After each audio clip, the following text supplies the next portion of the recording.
Our tradition teaches, Elu divarim she'adam ochel parotehem be'olam hazeh. These are things whose fruits a person enjoys in the world. Some are blessings. They're not deferred to some distant horizon. Some can already be tasted here in the love a person gives, in the lives that they shape, and in the goodness they leave behind. And among those sacred deeds, our tradition declares, V'talmud Torah keneged kulam, the teaching of Torah is equal to them all. For teaching is never only the giving over of knowledge, it is the shaping of a soul, the nurturing of a child, the patient and holy work of helping another human being grow. And the psalmist says, Mipi olalim v'yonkim yisadata oz. Out of the mouths of infants and children you have established strength. Anne Becker understood that truth deeply. Known and loved by so many as Mora Ann, she lived close to the wonder and energy and vulnerability and promise of children. She did not simply care for them, she nurtured their strength. She helped build those first foundations of confidence and joy and possibility, and because of that, the fruits of her life were already visible in this world, in the children she loved, in the families that she touched, and in the many hearts that she helped shape. And now, in this hour of loss, we lift our eyes with the words of Psalm 121. I lift up my eyes to the mountains, from where will my help come? We ask that question because grief leaves us feeling unsteady. And the psalmist answers, my help comes from Adonai, maker of heaven and earth, the one who guards our going out and our coming in, the one who watches over every journey. Be with us now as we remember Anne's life. Give thanks for her blessings and seek comfort in the shadow of her loss. We turn now to the 121st Psalm.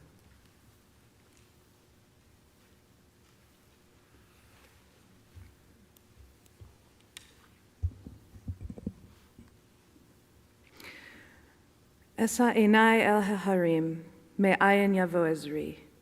Ezri me'im Adonai, ose shamayim va'aretz. I lift up my eyes to the mountains. What is the source of my help? Please feel free to read with me from your booklets, responsively in the English. My help will come from Adonai, maker of heaven and earth. Al yitain lamot raglecha, al yanum shomrecha. God will not let your foot give way. Your guardian will not slumber. Hine lo yanum velo yishan shomer Yisrael. Adonai shomrecha, Adonai tzilcha al yad yaminecha. Behold, the guardian of Israel neither slumbers nor sleeps. The Eternal is your keeper. Adonai is your shade at your right hand. Yomam hashemesh lo yakeka, v'yareach balayla. Adonai yishmorcha mikol ra, yishmor et nafshecha. Adonai yishmor tzeitcha uvoecha me'ata v'ad olam. The sun shall not harm you by day, nor the moon at night. God will guard you from all harm. God will protect your being. Mourning is the price we pay for having the courage to love others. Even in grief, we know that the wonder of human life is too complex and too magnificent to be memorialized only in pain. The gifts of spirit our loved ones gave us cannot be measured or weighed, nor can they be lost or even tarnished by time. Even in our darkest hours, we know that some of their light and their warmth will always be with us, bringing comfort and courage, and in the fullness of time, healing and peace. Death has summoned our beloved Anne Becker. For her love, which united us in life and which death cannot sever, for her companionship, which we shared along life's path and which still continues through the tenderness of memory, for the gifts of her heart and mind, which brought us joy and happiness and now have become a precious heritage of the Spirit. For all these and more, we are thankful.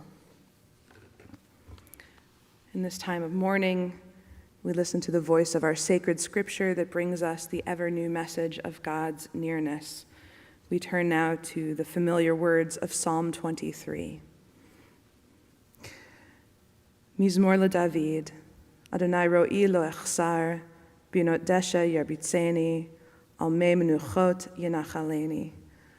I would invite you to please read with me the English of Psalm 23, found on this page in your booklets.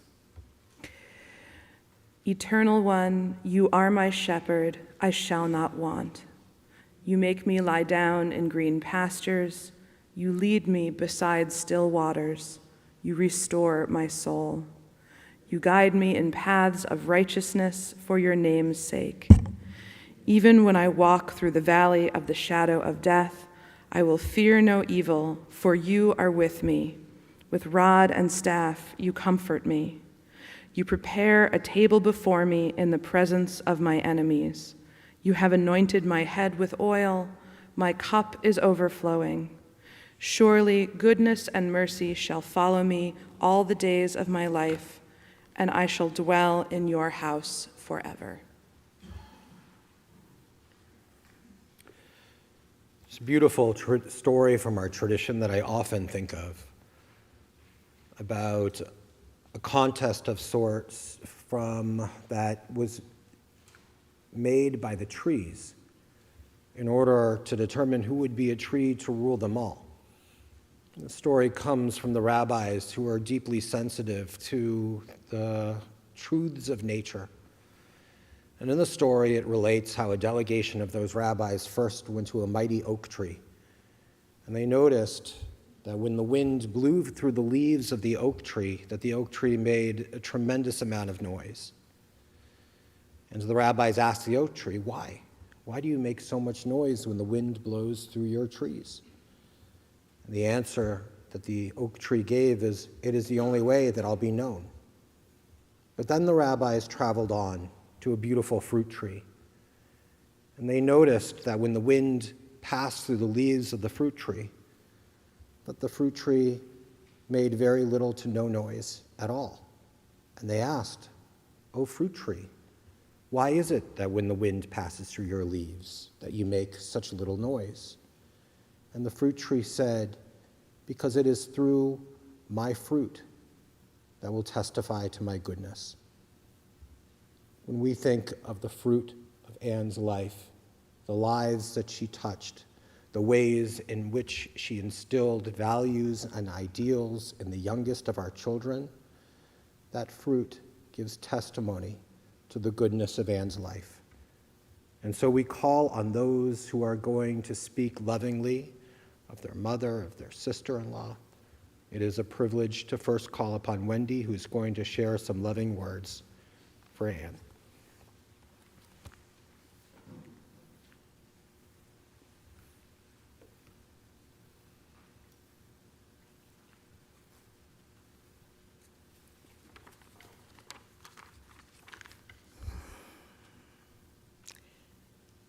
Thank you all for being here and for your love and support for Jerry and Ann through the years.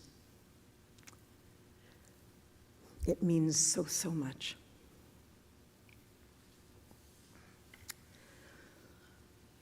My sister-in-law, Ann, was a special, unique person who was full of love for life, children, art, carrot cake, Jerry, and shopping.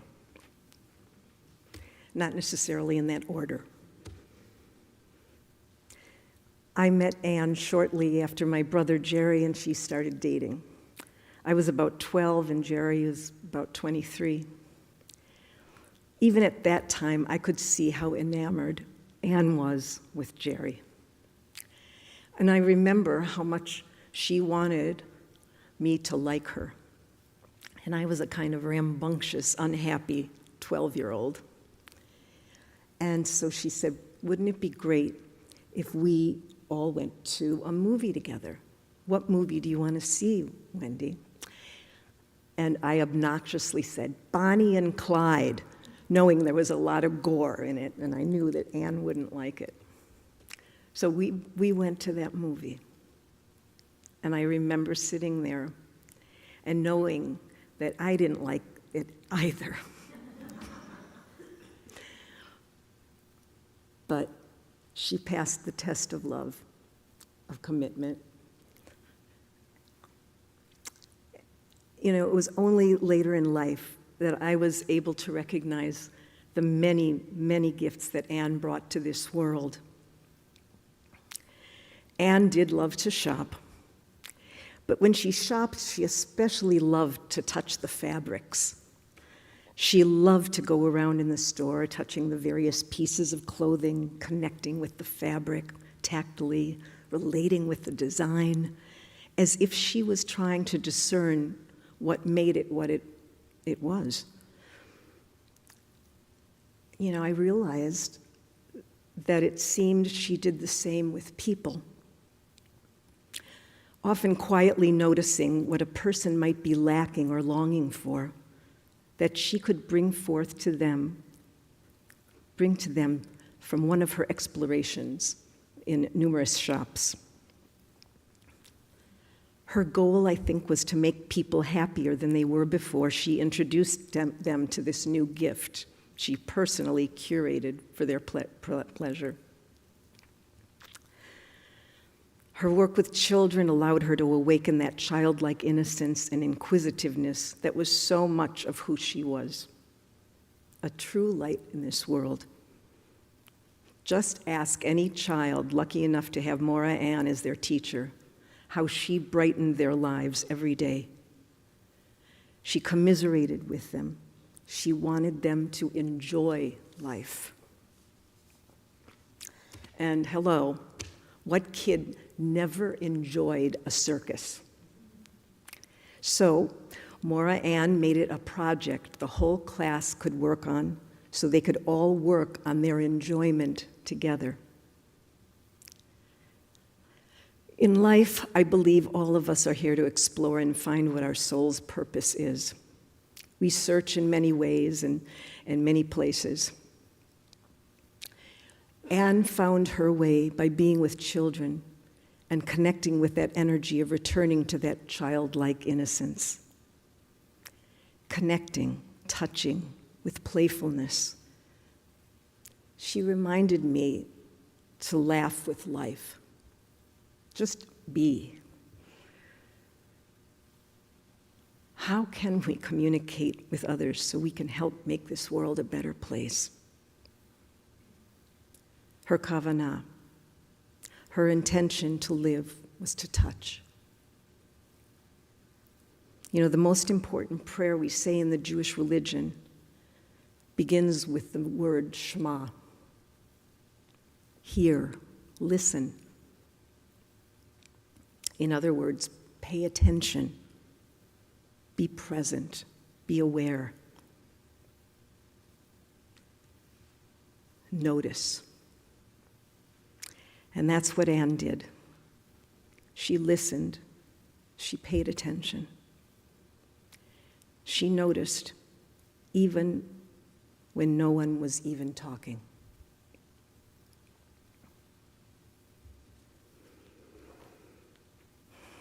I will miss her terribly.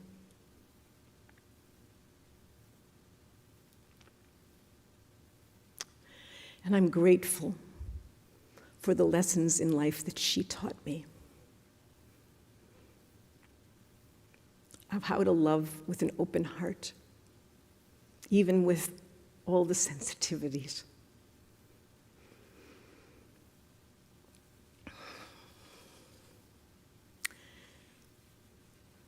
I want to read something now from a dear friend who's been more than a friend to Anne and the family, Jamie Lynn.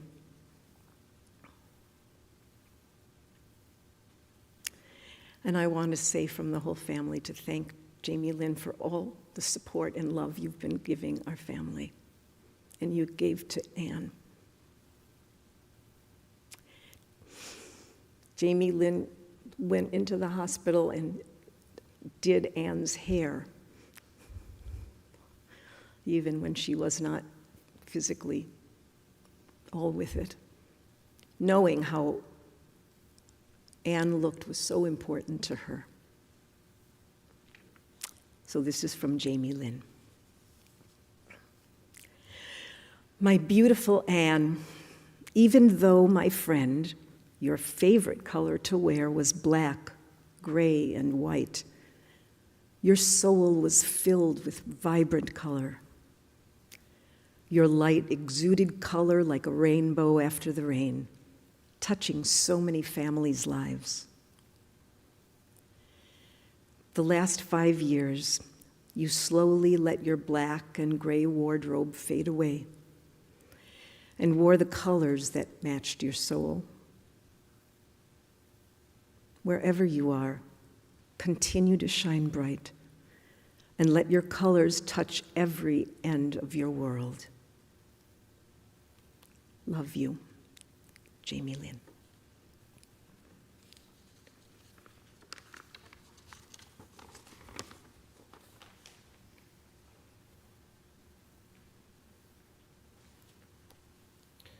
Thank you, Wendy, for those beautiful memories. And now it's a great privilege to call upon Josh to share his words of memory and love for his dear mother.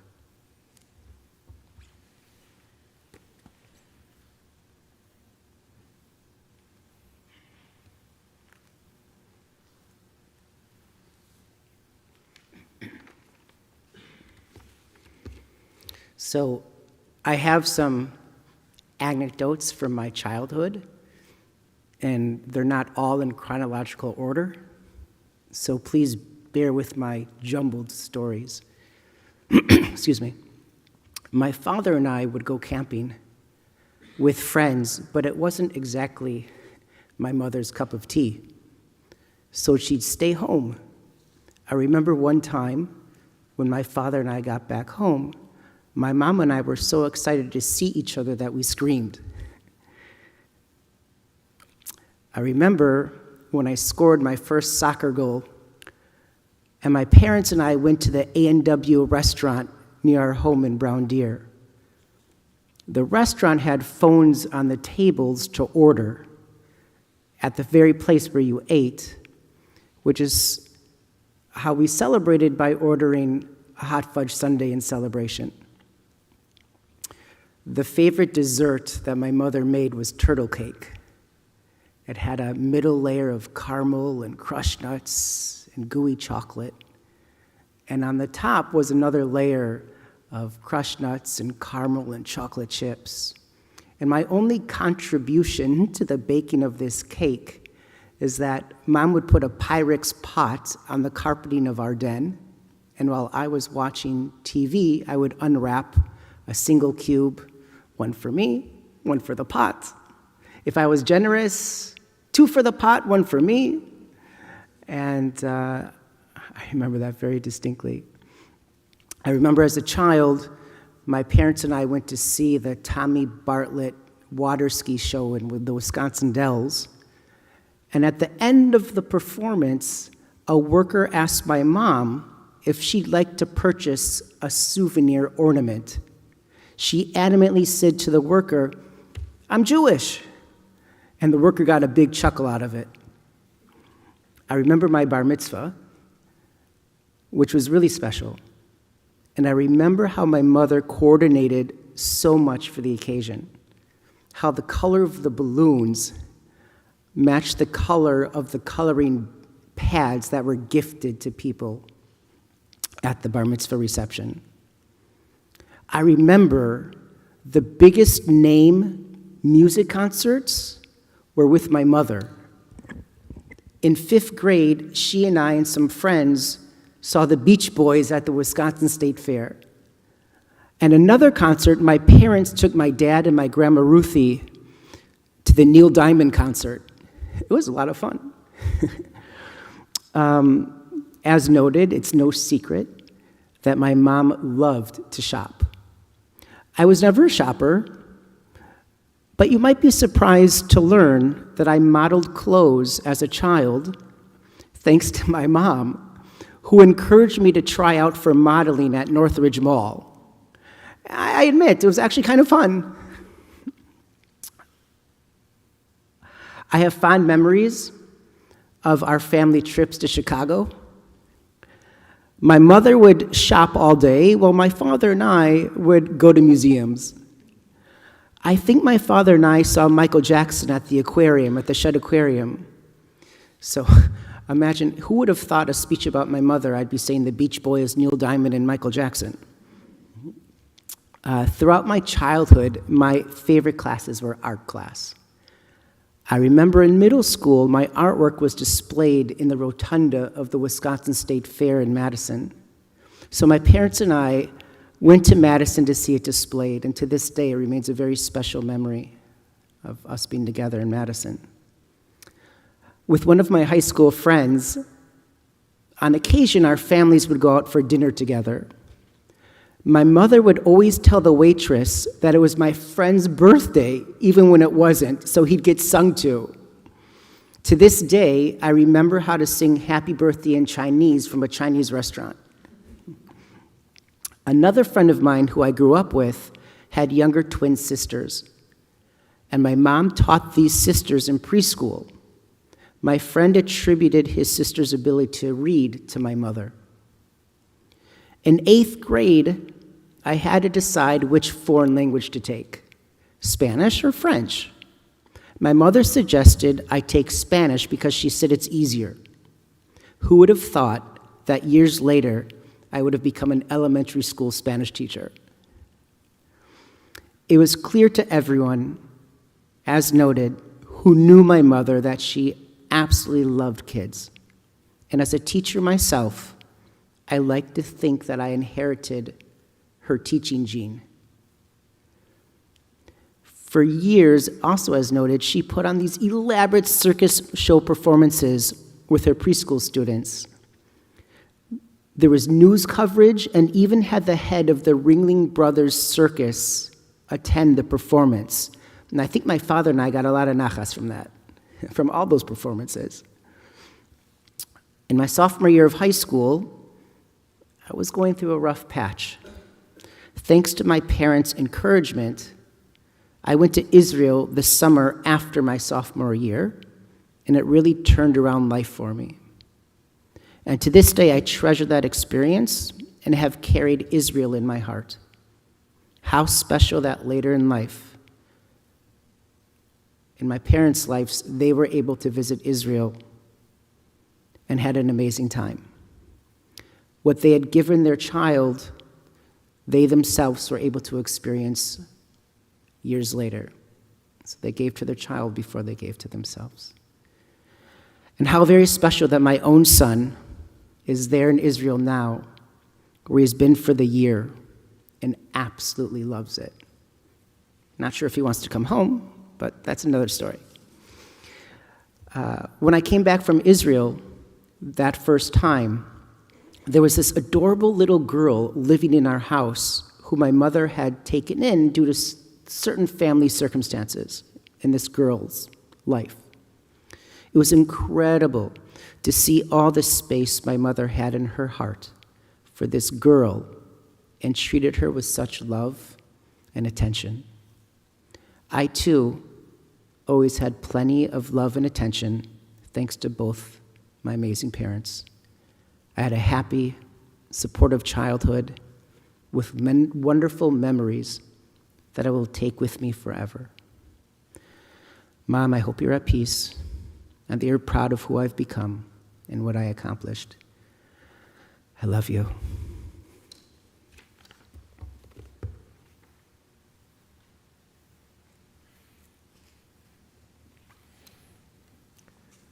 Thank you so much, Josh. And the greatest tribute that you give to your mom is living your life the way that you do and instilling all of that love of learning in each generation. It's been said that a teacher affects eternity because no teacher can ever know where that influence ends. And our tradition teaches Hanoch la'na'ar al pi darko, teach a child according to their way. Real teaching begins with truly seeing the child before you, honoring who they are and nurturing what is already alive within them. Ann Becker, known and loved by so many as Mora Ann, lived that teaching with her whole heart. She loved children, she believed in them, and she helped shape lives at their very beginning.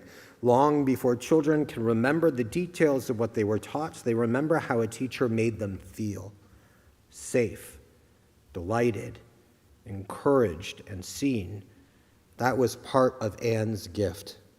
She helped build those first foundations of confidence and curiosity and joy, and because of that, her influence extends far beyond the classroom, living on in the hearts and lives of the many children and families that she touched.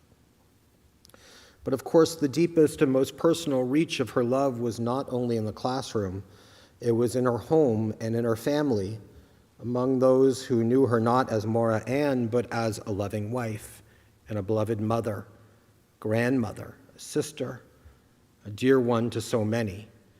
And so today, as we remember the many lives Ann touched, we hold especially close those who feel this loss so most deeply. And so we extend our deepest condolences to you, Jerry. The life you built together, the love you shared, and the devotion that bound you to one another are part of the blessings of her life. The two of you met, and your first date was at a fraternity party. Ann lived just 2 doors down. She took one look at Jerry, and in some deep and immediate way, she knew. And what followed was a relationship of remarkable ease. The two of you simply fit together. You balanced one another so well. I saw it. Ann with her social, outgoing spirit, and Jerry, you with your quieter, more inward, more reflective nature. And together you formed a partnership that was loving and steady and deeply, deeply filled with companionship. You shared a life filled with outings and pleasures, both large and small, excursions and trips to Chicago, favorite restaurants, the shops where Ann browsed and collected clothes with enthusiasm and delight. These things mattered to her, and because they mattered to her, they mattered to you. In all of her interests and passions, you were there beside her, helping her with crafts, helping build the loft at the Mequon Jewish preschool, lending your hands and your heart to the things that she loved. And I remember so clearly the simple, beautiful sight of the two of you walking together through this neighborhood, side by side. It was an image of marriage at its best. Two people moving through life together with deep affection and balance and abiding love. But most touching and most important was the daily love that you shared. And Jerry, I saw that too, through every day of her life. Jerry, the devotion you showed Ann is a testament to your love, and the devotion she showed you, a testament to hers. And of course, we extend our deep condolences to Ann's dear children, to her dear child, and to those that she gathered into her heart as her child, to Joshua and Miriam. No matter the age of a parent or the age of a child, losing a mother is terribly difficult. And I know that this loss is especially painful. In the Yizkor prayers, Jewish tradition speaks of a mother as Imi Morati, my mother, my teacher. It's such a simple phrase, and yet it carries so much truth. A mother teaches not only with words, but with the way that she lives. She teaches through the love that she gives, the strength that she shows, the hopes that she carries, and the values she plants in the hearts of those who look to her. And so it was with Ann. You know the tremendous impact she had on your life, the way she raised you and cared for you, taught you and guided you, and the way she loved you in her very special way. And she was a teacher to so many as Mora Ann, but she was also a teacher in the deepest sense at home, in family, in love, and the quiet example how life is lived. And you shared beautiful memories of the ways Ann helped shape your life. Josh, you spoke about how she pointed you towards BBYO, how you mentioned that she sent you off to Israel, and that experience began a deep and loving connection with the land and the people, a connection that you carry in your heart to this day. Anne helped nurture in you a Jewish identity that was central and proud and full of life. Like the image you shared of menorahs glowing in the windows on your street, she kindled in you a passion for your people, and that flame has continued to burn brightly. In that way, too, she lived as a soul whose light was meant to kindle light in others, and it is your soul's mission. And Miriam, Anne, became a beautiful guide in your life as well. She was there to spoil you, certainly, as you shared. But more than that, she was a source of love and attention and care. She taught you many lessons, among them that you have a voice and that you should use it, especially when it comes time to stand up for yourself. Josh, there's so much of your mom in you. There's her love of teaching, which you carry forward in your own 24 years of teaching elementary Spanish. There's her love of children, her instinct to step into the world and make something happen. And there is so clearly her love of life. All the memories and experiences that you had with your mother and all the lessons she taught you are incorporated into your very being, and they'll continue to live on in you. Anne was blessed to know and love her grandson, Gavi, who I know is in Israel now. And I know that soon you'll be able to see this video. It's through you that your grandmother's life will continue. You're blessed to share your own special relationship with your Nana, and I know she loved you so deeply. Gavi, you and your grandmother shared so many wonderful adventures together. There were special vacations and visits to Milwaukee, trips to the Kalahari and the Dells, the journeys to Chicago where taking the train together became part of the fun. And with your Nana, Anne, it always felt like an adventure. She loved taking you to local plays, to Bucks games, and out with friends. She was always excited to be with you, to show you things, and to experience the world at your side. She loved bringing you to places like Train Fest, building with Legos, making things with you. She even kept a special collection of crafts in the house just for the two of you, a box lovingly known as Gavi's Art Box. And she loved bringing you to Mequon Jewish Preschool to read to the children there. These were not small things. They were part of the love that she gave you so freely and part of the memories that will remain yours forever. And now you represent her greatest legacy on this earth, for you will share the stories of your grandmother's life, and you'll guarantee that she'll live on. Anne Becker lived a loving and treasured 76 years. Born in Milwaukee on the west side to loving parents, but I think her life truly focused around looking forward to the generations that would follow her. Anne was an outstanding educator at Deerwood Center at Milwaukee Jewish Preschool. She taught here in Congregation Shalom's religious school, teaching my own children. In the early childhood schools she served were blessed by her passion, her skill, and her devotion for more than 20 years. She also offered care within the family of Rabbi Dinan, and she provided care for a young woman. Wherever she was and whoever was in her care, Anne brought the same gifts and passion and skill and attentiveness and vision. She poured herself into her connection with children, and that love of children was visible to all who knew her. It was something beautiful to behold. She brought her artistic spirit and creativity into that work. She made crafts and puzzle pins and hairpins. She understood that children learn not only through instruction, but through touch and color and play and delight and imagination. She always wanted to hold a baby. And somehow it often seems that the children who needed her most were the ones she was most ready to hold up with strength and tenderness and care. I know that passion began early. Even as a girl, she loved babysitting for the children on the street where she grew up. And over time, that early instinct became a true calling. There are a few moments from her life as an educator that stand out. One was the circus that you heard of. Performances that she created with preschool children. She brought them to the schools that she served. And they, as you heard, they were covered by Life magazine, witnessed by Ringling Brothers, and she adapted it for Purim at Mequon Jewish Preschool. It was imaginative, it was joyful, but what made it special was that she placed children at the very center. I was also struck by the book of textures that she created and shared with children, a book called Touch Me, Feel Me. That title says something, not only about the sensory learning, but about Anne's heart. She was someone who touched the hearts of children because she could feel deep within herself the beauty of each child's soul. We traveled together through Israel. It was one of the beautiful experiences that we shared together. I remember Anne and Jerry taking in the sights with much joy. I remember how moved they were by the spiritual moments that became part of the journey. It was a wonderful trip filled with beauty, meaning, and memory. And I also remember Anne's delight in the arts and, yes, in the shopping. We have to talk about the shopping. It was part of her joy.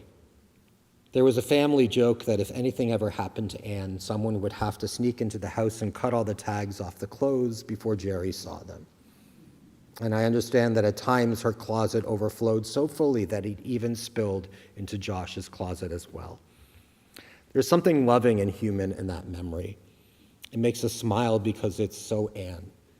But what was true on the outside was also true more deeply on the inside. Anne had an eye for beauty, and the care she gave to outward things reflected something real within her. She was not only drawn to what was lovely on the surface, she was deeply beautiful in soul as well. Yes, shopping was one of the things she enjoyed, but even more than that, she had a way of seeing beyond the exterior. She could look past the surface and into the heart of a person, and that was one of her gifts. And I know, Wendy, we share that sentiment. Anne was sensitive and generous, and she carried within her a kind of childlike innocence. She gave of herself freely. She delighted in beautiful things and took real joy in the pleasures of life. All of us here today are going to feel the void that Anne's passing leaves in our lives, but she will never truly be gone. Anne will live on in the memories that we carry, in the stories that we continue to tell, in the lives that she helped shape with such love and care. In that way, she has truly gained immortality. For Mora Anne was a teacher of many lessons, and there is no end to where her teachings will flow. Yehi zichronah livracha. May the name and memory of Anne Becker therefore abide among us as an eternal blessing, and may the source of peace and comfort to all who mourn among us. And let us say, Amen. Adonai Natan, v'Adonai lekach, yehi shem Adonai mevorach. God has given, God has taken away. Blessed be the name of God. Please take a moment of silence now as we remember Anne.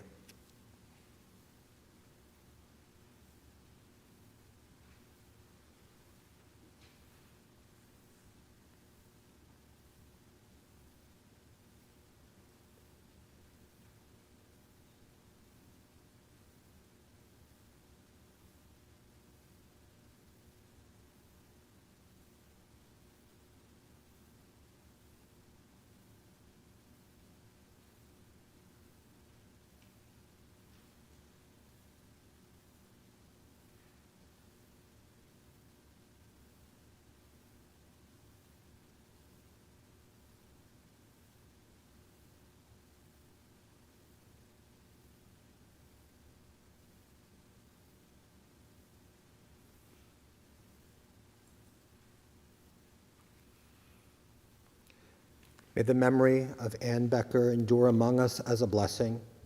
In your own time, O God, when we too are called to enter eternity, may we leave this life secure in the faith that in your light we shall see light. In life and in death we cannot go where you are not, and where you are, hope endures. Sustained by this assurance, we invoke your name, Almighty God. Please rise now as we turn to the words of El Malei Rachamim. El Malei Rachamim, Shochein Bamromim, Hamsei Menucha Nechona Tachat Kanfei Ashchina, Im Keroshim Utohorim, Kuzohar Harakia Mazirim, Et Nishmat Freda Bat Yisrael V'Rachel, Shalachol Alamo, Baal harachamim yasjireha, beseter kanfav lolamim. Vitzor bitzor chaim et nishmata. Adonai hu nachalata. V'tanuach b'shalom al mishkava v'nomar amen. Compassionate God, eternal Spirit of the universe, grant perfect rest in your sheltering presence to Anne Becker, who has entered eternity. O God of mercy, let her find refuge in the shadow of your wings, and let her soul be bound up in the bond of everlasting life. God is her inheritance. May she rest in peace, and let us say, Amen.